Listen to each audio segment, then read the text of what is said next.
राधे राधे मित्रों। मैं रवि कुमार एक बार फिर से आपका स्वागत करता हूँ ज्ञान की तलाश में।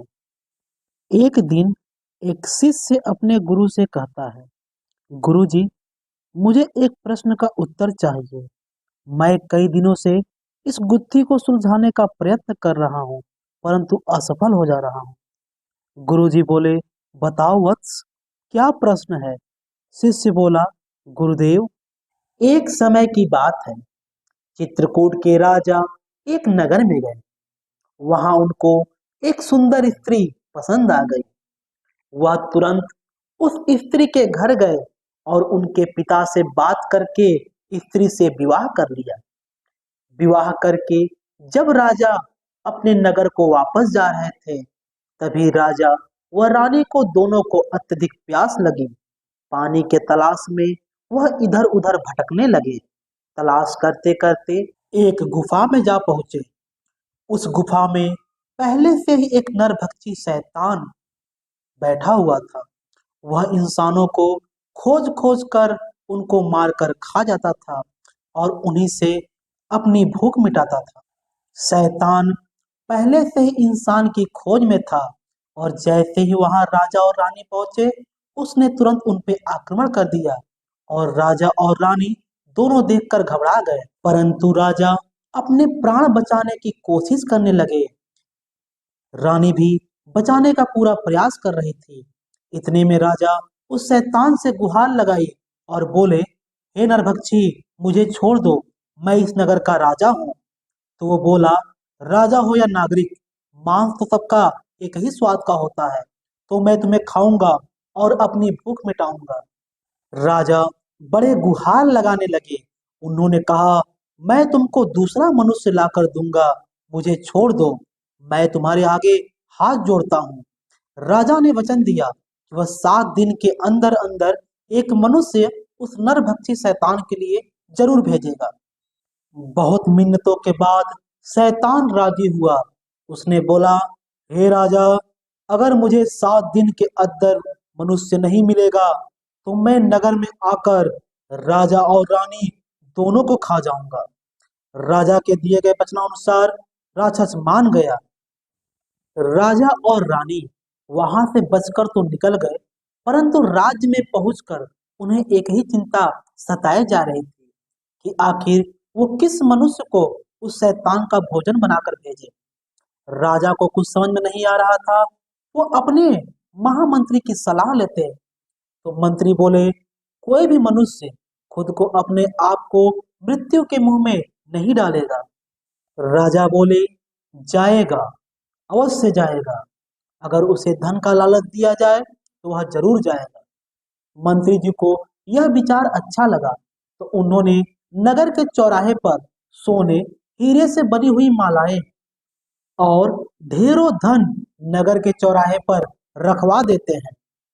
और नगरवासियों से कहा जाता है कि जो भी मनुष्य शैतान का भोजन बनने के लिए तैयार है, उसके लिए यह धन पर्याप्त है।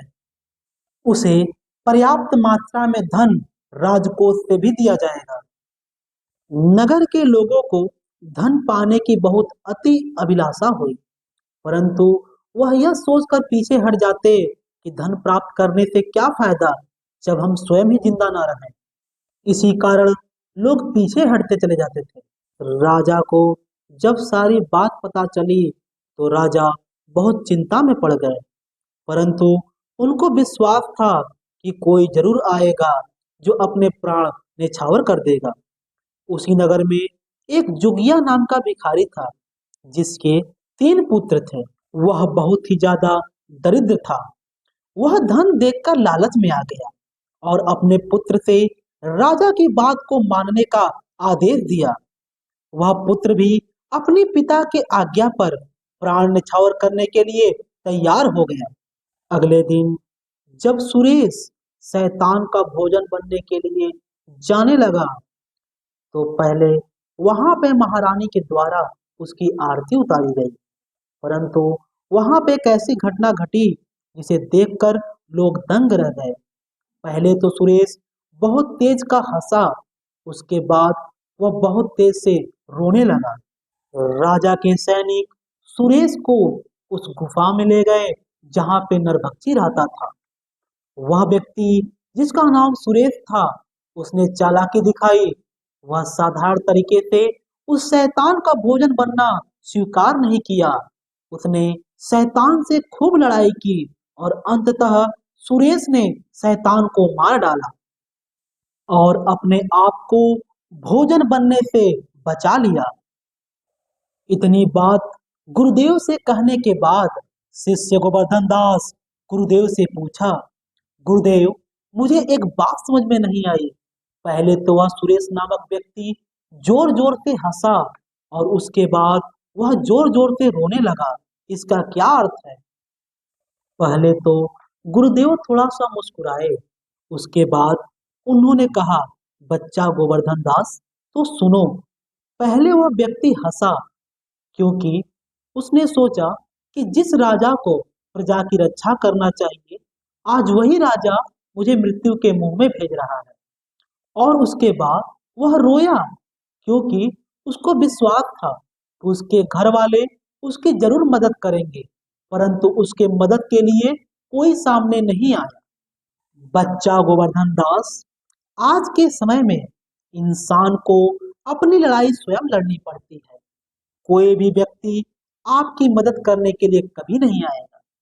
उत्तर सुनकर गोवर्धन दास बहुत खुश हुआ और उसने गुरुदेव के जयकारे लगाने प्रारंभ कर दिए। मित्रों, आज की हमारी ज्ञान की तलाश कैसे लगी, हमें कमेंट कर कर जरूर बताएं। मिलते हैं अगली कड़ी में एक नए ज्ञान की तलाश में। तब तक के लिए श्री राधे राधे।